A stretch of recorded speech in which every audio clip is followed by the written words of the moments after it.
آج لوگ پریشان ہیں، سکون کے لیے پریشان، اطمینان نہیں، نیند نہیں لگ رہی ہے، گھر میں میاں بیوی کے درمیان تعلقات بگڑ رہے ہیں، باپ بیٹے کے درمیان تعلقات بگڑ رہے ہیں، بھائی بھائی کے درمیان تعلقات بگڑ رہے ہیں، رشتہ داروں کے درمیان تعلقات بگڑ رہے ہیں، پڑوسیوں کے درمیان تعلقات بگڑ رہے ہیں۔ آخر وجہ کیا ہے؟ اس کی ایک اہم وجہ ہے، پیٹ کے اندر جو غلط لقمہ گیا ہے اس سے جو چیزیں نکلے گی وہ بھی غلط ہی نکلے گی۔ آپ حرام لقمہ پیٹ سے کھائیں گے، پیٹ میں ڈالیں گے اور زبان سے اچھی چیزیں نکلے گی، ایسا ہو نہیں سکتا۔ ہمارے سامنے استاد محترم حضرت مولانا خواجہ صاحب نے اصلاح معاشرہ کے عنوان سے بڑی تفصیلی گفتگو فرمائی، اس کے بعد مزید کسی گفتگو کی گنجائش ہی نہیں رہتی ہے۔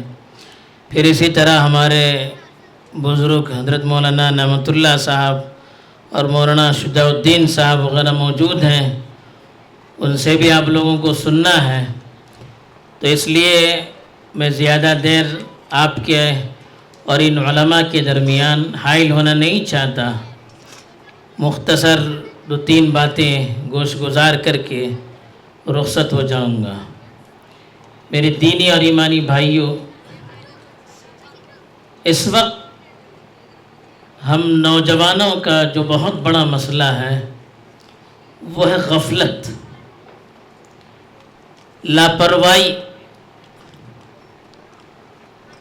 احساس اور شعور کا کم ہونا۔ کیا مطلب؟ ہم نوجوانوں کے اندر سے یہ احساس ختم ہو رہا ہے، یا غفلت کی وجہ سے ہمیں وہ احساس ہمارے اندر باقی نہیں رہا ہے کہ اللہ تعالیٰ نے ہمیں ایک چھوٹی سی عمر دے کر اس دنیا میں بھیجا ہے، اور اس دنیا میں جو موقع زندگی گزارنے کا اللہ تعالیٰ نے ہمیں دیا ہے اس میں اللہ تعالیٰ نے ہمیں آزاد نہیں چھوڑا ہے، بلکہ اللہ تعالیٰ ہر وقت ہماری نگرانی کرتے ہیں، ہمارے ہر عمل پر اللہ کی نظر ہوتی ہے، اللہ کے فرشتے زبان سے نکلنے والے ایک ایک لفظ کو نوٹ کرتے ہیں۔ ما یلفظ من قول الا لدیہ رقیب عتید۔ اللہ تعالیٰ نے خود قرآن مجید میں ارشاد فرمایا، اپنا نظام بتلانے کے لیے، کتنا مضبوط اللہ کا نظام ہے، جس نظام سے ہم جکڑے ہوئے ہیں کہ ایک لفظ بھی زبان سے نکلتا ہے تو ایک مضبوط فرشتہ وہاں پر انتظار کرتا رہتا ہے، یہاں زبان سے ایک لفظ نکلا، وہاں اس نے اس کو نوٹ کر لیا۔ تو ایک لفظ بھی ہماری زبان سے نکلنے والا ایک لفظ بھی بغیر تحریر کے رہتا نہیں ہے۔ ہم یہ سمجھتے ہیں کہ ہم سوئے ہوئے ہیں تو کون پوچھنے والا ہے، باتیں کر رہے ہیں تو کون پوچھنے والا ہے، گانے سن رہے ہیں تو کون پوچھنے والا ہے، آنکھیں غلط استعمال کر رہے ہیں تو کون پوچھنے والا ہے۔ یہ ہمارا دل ہم سے کہتا ہے، یہ ہمارا نفس ہم سے کہتا ہے، حالانکہ ایک بہت بڑا دھوکہ ہے اللہ کی عظمت اور اللہ کے علم سے ہمارے بے خبر ہونے کی وجہ سے ہمیں پتہ نہیں ہے کہ اللہ کا نظام کتنا منظم ہے، کس طرح سے ہم اللہ کے نظام کے تابع ہیں۔ اس احساس کے نہ ہونے کی وجہ سے ہم سے وہ بہت کمزوریاں ظاہر ہوتی ہیں، وہ بہت سی برائیاں ہم سے ظاہر ہوتی ہیں، جس کا ایک مسلمان سے نکلنا یہ ایسا سمجھیے کہ اس کے لیے گناہ ہے اور اس کے لیے کلنک ہے۔ تو یہ غفلت جو ہماری ہے، جو ہمیں ہر وقت پیچھے کھینچتی جا رہی ہے، عمل کے اعتبار سے بھی ہمیں پیچھے کر رہی ہے، اور دنیاوی ترقی کے اعتبار سے بھی ہمیں پیچھے کرتی چلی جا رہی ہے۔ تو ہمیں سب سے پہلے اپنے دل کے اندر اس احساس کو باقی رکھنا ہے۔ احساس رہتا ہے، جیسے کبھی نیٹ ورک لگتا ہے اور چھپتا رہتا ہے، اس طرح سے کبھی احساس رہتا ہے، لیکن اکثر دنیا میں رہ کر، دنیا کی چیزوں کو دیکھ کر، وہ چیزیں، وہ اسباب جو ہمیں غفلت میں ڈالنے والی ہیں، ان چیزوں میں رہ کر یہ احساس ہم سے ختم ہوتا چلا جا رہا ہے. اس احساس کو اپنے اندر پیدا کرنے کی ضرورت ہے. یہ احساس جب ہمارے اندر پیدا ہو جائے گا تو ہماری ایسا قید جسے بیڑی ڈالتے ہیں, بہت سے گناہوں سے ہمیں خود بخود قدم میں بیڑی پڑ جائے گی. تو پہلی چیز یہ ہے کہ ہمیں اپنے اندر احساس پیدا کرنا ہے کہ ہم اللہ کے بندے ہیں. اس دنیا میں ہم نہ عمل کرنے میں آزاد ہے, نہ زندگی گزارنے میں آزاد ہے, اور ہمارا ایک ایک لمحہ, ہمارا ایک ایک عمل, ہمارا ایک ایک لفظ وہ اللہ کی نظروں میں ہے اور اللہ تعالیٰ کے یہاں نوٹ کیا جا رہا ہے. اور نہ صرف نوٹ کیا جا رہا ہے بلکہ ہمیں اللہ کے پاس اس کا جواب دینا ہے.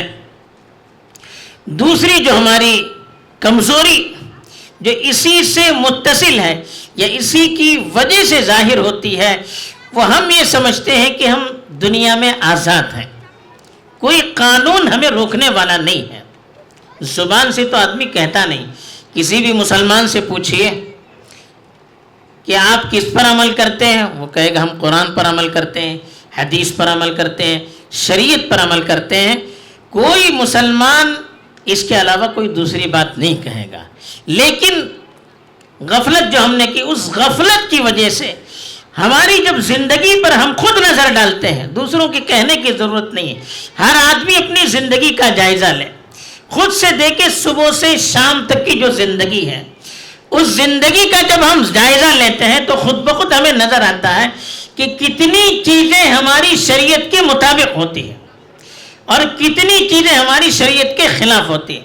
ہر آدمی اپنی زندگی کا ایک جائزہ لے سکتا ہے.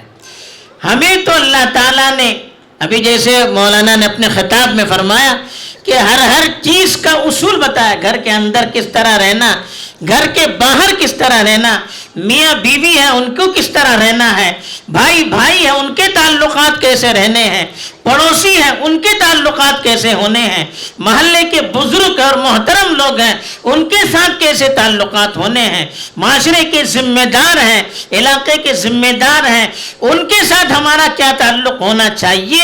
یہ ساری چیزیں اللہ تعالیٰ نے قرآن مجید میں اشارتاً بیان کی ہے اور اللہ کے رسول صلی اللہ علیہ وسلم نے احادیث مبارکہ میں اس کی پوری تفصیل بیان کی ہے. تو ہمیں اس سلسلے میں اپنی زندگی کا جائزہ لے کر ان چیزوں کو سیکھنے کی ضرورت ہے. جیسے ابھی آپ کو بتایا گیا شبینہ مکتب کے سلسلے میں کہ بچوں کی اور بچیوں کی تعلیم کے لیے شبینہ مکتب میں نظم کیا گیا ہے. ایسے ہی جو بڑے ہیں, دیکھیے تعلیم کے لیے بچپن کی کوئی قید نہیں ہے.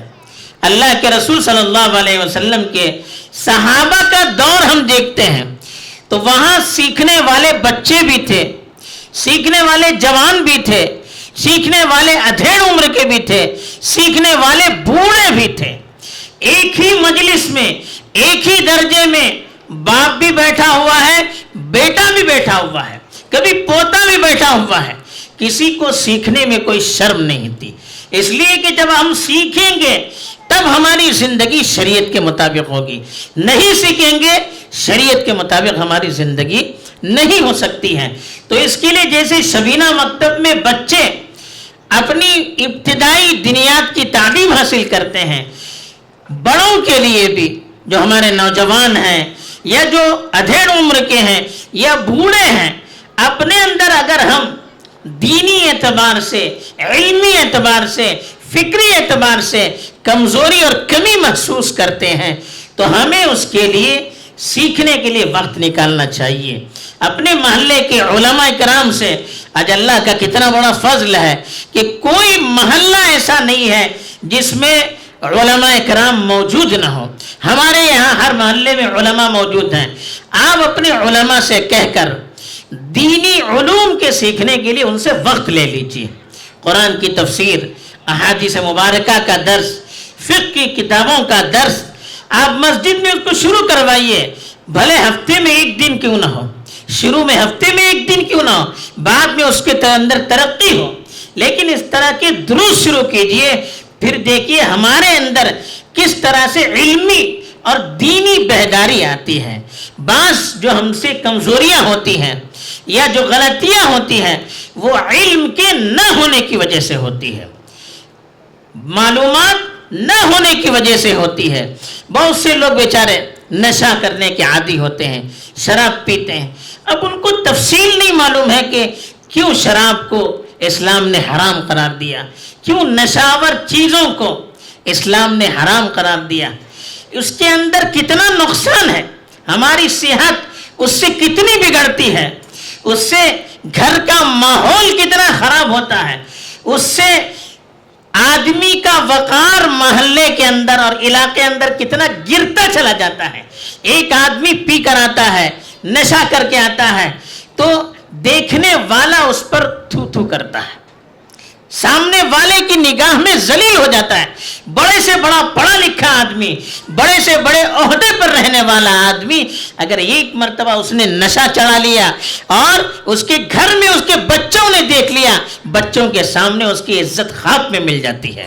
اگر محلے کے کسی نوجوان نے دیکھ لیا، محلے کے کسی بچے نے دیکھ لیا، اس حالت میں اس کو دیکھا تو ہمیشہ ہمیش کے لیے اس کی عزت پانی میں چلی جاتی ہے، زندگی بھر کے اس کے کارنامے اس پر پردہ پڑ جاتا ہے۔ وہ آدمی چاہے محلے کا کتنا بڑا خدمت گزار ہی کیوں نہ ہو، لیکن یہ لت جب آدمی میں لگ جاتی ہے تو پھر اس کی ساری محنتوں پر پانی پڑ جاتا ہے، عزت اور احترام اور وقار یہ سب خاک میں مل جاتے ہیں۔ یہ ہوتا کیوں ہے؟ معلومات کے نہ ہونے کی وجہ سے۔ تو اس لیے اس طرح کی بہت ساری بیماریاں ہیں۔ اب نوجوان ہے، اپنے ماں باپ سے غلط سلوک کرتا ہے، کیوں کرتا ہے؟ معلومات نہیں ہے۔ ماں باپ سے غلط سلوک کرنے پر شریعت نے کتنی سختی سے اس پر روک لگائی ہے، یہ معلومات نہیں ہے، اس لیے اپنے ماں باپ کے ساتھ بدسلوکی کرتا ہے۔ نوجوان ہے، کمائی کے سلسلے میں بے احتیاطی ہوتی ہے، پیسہ آ جائے، چاہے حلال طریقے سے آ جائے، حرام طریقے سے آ جائے، آدمی پوچھتا نہیں ہے، وہ سمجھتا ہے کہ پیسہ جیسے بھی آئے لینا چاہیے۔ اب یہ ہوتا کیوں ہے؟ اس کو معلوم نہیں ہے کون سی چیز حلال ہے، کون سی چیز حرام ہے۔ حلال پیٹ میں جائے گا اس کا فائدہ کیا ہے، حرام پیٹ کے اندر جائے گا اس کا نقصان کیا، اس کو معلوم نہیں ہے۔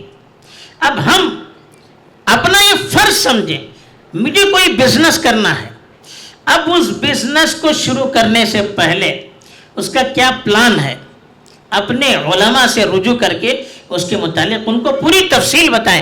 یہ نہیں کہ خالی اوپر کی چیزیں بتا دی اور اندر کی چیزیں چھپا دی، نہیں، ساری تفصیل ان کو بتائیے کہ ایسا ایسا مجھے کاروبار کرنا ہے، یہ اس کی اسکیمیں ہیں، یہ اس کے طریقے ہیں۔ اب یہ جو میں بزنس کرنے جا رہا ہوں یہ شرعی اعتبار سے صحیح ہے یا غلط ہے؟ اگر غلط ہے تو اس کی صورت کیا ہو سکتی ہے، یہ پوچھنا چاہیے۔ کسی کمپنی کے اندر ہمیں جاب کرنا ہے یا کوئی شیئر خریدنا ہے، اب اس کا نظام کیا ہے اس کو بھی پوچھنا چاہیے۔ کمپنی کا نظام کیا ہے، اس کے سورسز کیا ہیں، اس کے اصول کیا ہیں، اس کو پوچھنا چاہیے۔ ایسے ہی شیئرنگ سسٹم ہوتا ہے، کیا ہے شیئرنگ مارکیٹنگ، اس کے کیا اصول ہیں، کون کون سے اس کے طریقے، بہت سارے ہوتے ہیں۔ ایک طریقہ بتا دیتے ہیں جو کامن ہوتا ہے، آج کل نئے نئے طریقے آتے ہیں، نئے نئے رولز آتے ہیں، اس کے پیچھے کیا کیا شرطیں ہیں، چھپی ہوئی شرطیں ہوتی ہیں، اس کو کوئی پوچھتا نہیں ہے۔ یہ ساری چیزیں آ کر اپنے علماء سے پوچھیں، اگر پوچھیں گے تو ہمیں حل معلوم ہوگا، نہیں معلوم ہوگا تو حرام کمائی اگر پیٹ میں چلی گئی تو یہ یاد رکھیے کہ حرام لقمہ جاتا ہے تو آگ کا ایک گولا پیٹ میں جاتا ہے۔ ان الذين ياكلون اموال اليتامى ظلما انما ياكلون في بطونهم نارا وسيصلون سعيرا، کہا کہ یتیم کا مال ناحق اگر کوئی کھاتا ہے تو وہ مال کھاتا نہیں ہے بلکہ انگارہ اپنے پیٹ کے اندر ڈالتا ہے۔ یتیم چونکہ مجبور ہوتا ہے، کمزور ہوتا ہے، اس لیے اس کا تذکرہ کیا، ورنہ ہر حرام کا لقمہ پیٹ کے اندر جاتا ہے، وہ لقمہ نہیں جاتا ہے، وہ جہنم کی آگ پیٹ کے اندر جاتی ہے۔ جب آگ پیٹ کے اندر جائے گی زندگی میں سکون کہاں سے آئے گا؟ آج لوگ پریشان ہیں، سکون کے لیے پریشان، اطمینان نہیں، نیند نہیں لگ رہی ہے، گھر میں میاں بیوی کے درمیان تعلقات بگڑ رہے ہیں، باپ بیٹے کے درمیان تعلقات بگڑ رہے ہیں، بھائی بھائی کے درمیان تعلقات بگڑ رہے ہیں، رشتہ داروں کے درمیان تعلقات بگڑ رہے ہیں، پڑوسیوں کے درمیان تعلقات بگڑ رہے ہیں، آخر وجہ کیا ہے؟ اس کی ایک اہم وجہ ہے، پیٹ کے اندر جو غلط لقمہ گیا ہے اس سے جو چیزیں نکلے گی وہ بھی غلط ہی نکلے گی۔ آپ حرام لقمہ پیٹ سے کھائیں گے، پیٹ میں ڈالیں گے اور زبان سے اچھی چیزیں نکلے گی، ایسا ہو نہیں سکتا۔ جیسے پیٹ کے اندر انگارہ جب جاتا ہے، جب آگ کا ٹکڑا پیٹ کے اندر جاتا ہے تو پیٹ میں جلن شروع ہو جاتی ہے، اندر کی چیزیں جل جاتی ہے، ایسے ہی حرام لقمہ جائے گا تو روح جل جائے گی، نورانیت ایمان کی ختم ہو جائے گی، وہ آدمی پھر پریشان رہے گا، زبان سے زہر اگلے گا، زبان سے گالیاں اگلے گا، زبان سے لفظ نہیں نکلے گے، بدبو نکلے گی، جس کی وجہ سے پورے معاشرے کے اندر اللہ تعالیٰ نے خود قرآن مجید میں فرمایا وَجَعَلْنَا اللَّيْلَ سَكَنًا، کہ رات کو ہم نے سکون کا ذریعہ بنایا ہے، وَجَعَلْنَا اللَّيْلَ لِبَاسًا وَجَعَلْنَا نَوْمَكُمْ سُبَاتًا، نیند کو آرام کا ذریعہ بنایا، رات کو لباس کی مانند تمہیں چھپانے کا ذریعہ بنایا۔ تو یہ رات گھر کے اندر رہنے کے لیے ہے، رات آرام کرنے کے لیے ہے، رات میں ہماری نیندیں نہیں ہوگی تو فجر کی نماز بھی ہماری صحیح طور پر ادا نہیں ہو پائے گی۔ رات کی نیند جب باقی رہے گی، دن بھر آدمی غفلت میں رہے گا، دن بھر سستی اور کاہلی رہے گی، آدمی دن بھر سوتا رہے گا، پھر بھی اس کی نیند پوری نہیں ہو پائے گی، اس لیے کہ رات اللہ نے سونے کے لیے بنائی، دن کام کاج کے لیے بنایا۔ ہم الٹا کریں گے، سونے کے وقت میں جگیں گے، جگنے کے وقت میں سوئیں گے تو کہاں ہمیں تسلی ملے گی، کہاں سے سکون ملے گا؟ آج ایک بڑا مسئلہ یہ ہے، سکون نہیں، ٹینشن، پریشانی۔ وجہ کیا ہے؟ رات ہماری غلط کاموں میں گزرتی ہے۔ دیکھیے رات میں اگر ہم گھر سے باہر چلے گئے، رات کا حصہ ہم نے باہر گزارنا شروع کر دیا، اب شیطان کے حملے میں آنا بالکل آسان ہو جاتا ہے۔ رات میں شیطان آسانی سے ہم پر قبضہ کرتا ہے، اس لیے کہ ہم کیا سمجھتے ہیں رات میں کوئی دیکھنے والا نہیں ہے، کوئی پوچھنے والا نہیں ہے، کہاں جائیں گے، کیا کھائیں گے، کیا پیئیں گے، کیا کریں گے، کس کے ساتھ رہیں گے، کوئی دیکھنے والا نہیں، کوئی پوچھنے والا نہیں۔ یہ تصور ہمارے دماغ میں بیٹھ جاتا ہے اور رات میں انسان وہ کام کرتا ہے جس کا دن میں تصور نہیں کر سکتا۔ تو یہ رات کا استعمال اللہ کے لیے صحیح وقت صحیح کام میں کیجئے۔ اب رات میں جلدی کھائیے، جلدی سوئیے، دیکھیے فجر میں جلدی اٹھیں گے کتنا سکون ملے گا۔ 5 وقت کی نمازیں اگر وقت پر ہماری ہوگی، ان الصلاۃ کانت علی المؤمنین کتابا موقوتا، حدیث قرآن میں اللہ نے فرمایا نماز کو اللہ تعالیٰ نے وقت پر متعین کیا ہے، جس وقت کی جو نماز ہے اس وقت پر وہ نماز ہم ادا کریں گے، ہماری زندگی میں برکت ہوگی، ہماری زندگی میں سکون آئے گا۔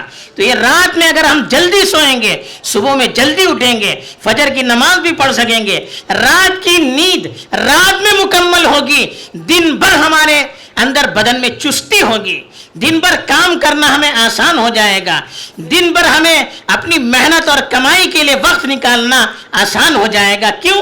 رات ہماری اچھی طرح گزری ہے۔ تو رات کا وقت باہر اللہ کے لیے نہ نکالیے۔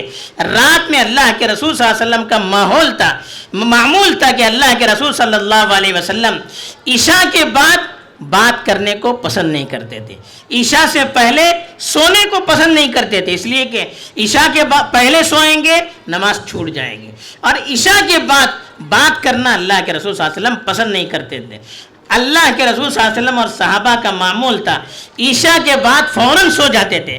اگر کوئی دینی کام ہوتا، کوئی دینی ضرورت ہوتی تو اللہ کے رسول اور ذمہ دار صحابہ بیٹھ کر مشورہ کرتے تھے، دینی کام کے لیے رات کے حصے میں جاگتے تھے، باقی اور کسی مقصد کے لیے رات کے حصے میں جاگتے نہیں تھے۔ تو اس لیے جو رات ہماری اچھے کام میں گزرنے والی تھی ہم نے اس کو غلط کام میں گزار دیا۔ جب رات غلط گزرے گی دن بھی غلط گزرے گا، تو اس لیے اس رات کے حصے کی ہمیں قدر کرنی چاہیے۔ ہر محلے کا نوجوان یہ سوچیں میری رات اچھی گزرے گی، میں گھر سے باہر نہیں جاؤں گا اور کسی غلط کام کرنے والے کو رات کے وقت ہمارے علاقے میں آنے نہیں دوں گا. یہ ہم اگر طے کر کے یہاں سے اٹھیں گے بہت ساری بیماریوں سے معاشرتی ہم لوگ محفوظ رہیں گے. نشے کی بیماری بھی چھوٹ جائے گی, زنا کی لعنت سے بھی ہم محفوظ رہیں گے, اور بہت سی جو بے حیائیاں ہوتی ہیں اس سے بھی ہم محفوظ ہو جائیں گے. اور سب سے بڑھ کر نماز سے جو غفلت ہوتی تھی وہ غفلت بھی ختم ہو جائے گی. رات میں اچھا کام ہوگا. دیکھیے رات جیسے صحت کے لیے مفید ہے, روح کے لیے بھی مفید ہے. رات میں وقت پر سوئیں گے ہماری صحت بھی اچھی بنے گی. اور رات کے آخری حصے میں اٹھ کر فجر کی نماز سے آدھا گھنٹہ پہلے, 1 گھنٹہ پہلے, جیسے اگر اللہ توفیق دے جلدی سوئیں گے جلدی اٹھنے کا موقع ملے گا. اگر اٹھیں گے ہم تہجد پڑھیں گے, اللہ سے دعائیں مانگیں گے, ذکر و اذکار کریں گے, اس کا معمول بنائیں گے, دل کو اتنا سکون ملے گا, روح کو اتنی طاقت ملے گی, اور ایسا ایمانی جذبہ اور اللہ سے ایسا تعلق ہمارا پیدا ہوگا کہ ہم سوچ نہیں سکتے. یہ کب ہوتا ہے؟ رات کے وقت ہوتا ہے. حدیث میں آتا ہے کہ جب رات کا آخری وقت ہوتا ہے اللہ تعالیٰ آسمانی دنیا پر آتے ہیں اور سوال کرتے ہیں, ہے کوئی مانگنے والا جس کو میں دے دوں؟ ہے کوئی مغفرت چاہنے والا جس کی میں مغفرت کروں؟ تو یہ اللہ تعالیٰ پوچھتے ہیں. تو ایسے وقت میں جب اللہ تعالیٰ ہم سے سوال کر رہے ہوتے ہیں, ہم یا تو لہو و لعب میں رہتے ہیں یا سوئے رہتے ہیں, تو پھر برکت کہاں سے آئے گی؟ فجر کے بعد کا جو وقت ہوتا ہے فجر کا وقت, حدیث میں آتا ہے کہ برکت کا وقت ہے. اللہ کے رسول صلی اللہ علیہ وسلم نے دعا کی, اللہم بارک لی امتی فی بکورہا, اے اللہ صبح کے وقت میں میری امت کو برکت عطا کر دے. بعض صحابہ کے بارے میں آتا ہے اللہ کے رسول صلی اللہ علیہ وسلم کی یہ دعا سن کر صبح میں فجر کے بعد وہ اپنا کاروبار شروع کر دیتے تھے. تو اس کی وجہ سے اللہ تعالیٰ نے ان کے کاروبار میں اتنی برکت دی کہ وہ مالدار صحابہ میں شامل ہونے لگے. تو فجر کے جو بعد کا وقت ہے وہ برکت کا وقت ہے. اس وقت ہم اگر تلاوت میں, دعاؤں میں گزاریں گے اور اپنا کاروبار فجر کے بعد شروع کریں گے, پھر دیکھیے کتنی برکت ہوتی ہے. آج افسوس یہ ہوتا ہے کہ جو برکت کا وقت ہوتا ہے وہ ہم سونے میں گزار دیتے ہیں, نیند میں گزار دیتے ہیں, تو برکتوں سے محروم. فجر سے پہلے کی برکت سے بھی محروم, فجر کے بعد کی برکت سے بھی محروم. یہ سب محرومی کیوں ہوتی ہے؟ رات میں دیر سے سونے کی وجہ سے ہوتی ہے.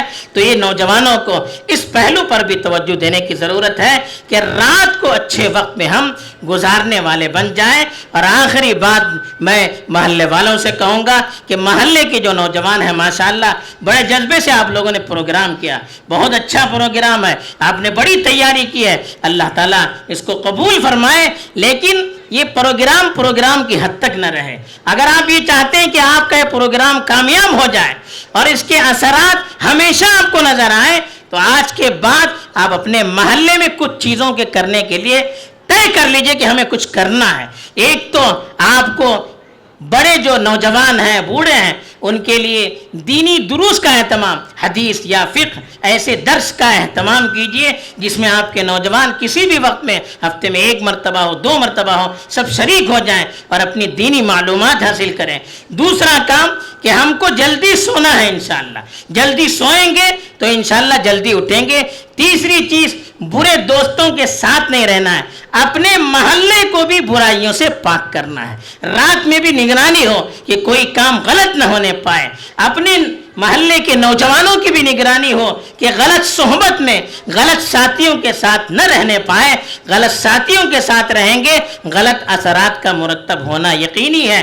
ایسے ہی یہ بھی طے کریں کہ فجر کے لیے ایک جماعت ایسی طے ہو, کچھ نوجوان, کہ فجر کے وقت ہر نوجوان نے جتنے بھی بالغ ہیں سب کو جگا کر مسجد میں لانا ہے. اس کام کو آپ طے کیجئے, فجر سے آپ کا کام شروع ہو جائے گا. اتنی برکت ہوگی, آپ زندگی میں اس کو محسوس کریں گے. فجر میں خود بھی جاگیے اور دوسروں کو بھی جگانے کا معمول بنائیے. اور اپنے محلے میں جو مستحق گھرانے والے ہیں, جن کے یہاں بیچارے ماہانہ راشن پورا نہیں ہوتا ہے, جن کی ضروریات پوری نہیں ہوتی ہے, آپ میں سے جو لوگ صاحب حیثیت ہیں وہ لوگ جمع ہو کر ایسے گھروں کی طرف جائیں اور ان کی کیا ضرورت ہے اس کو پورا کرنے کی بھی کوشش کریں. پھر دیکھیے اللہ تعالیٰ کتنا آپ سے خوش ہوں گے، زندگی میں کتنا خیر آئے گا، کتنا دل کو سکون ملے گا، اور آپ دینی اور دنیاوی اعتبار سے کتنی ترقی کریں گے۔ اللہ تعالیٰ ہمارا یہاں آنا، بیٹھنا، کہنا، سننا ہر چیز کو قبول فرمائے، اور یہاں سے کچھ پیغام لے کر اپنی زندگی کے اندر تبدیلی لانے کی ہمیں توفیق دے۔ آمین وآخر دعوانا الحمدللہ رب العالمین۔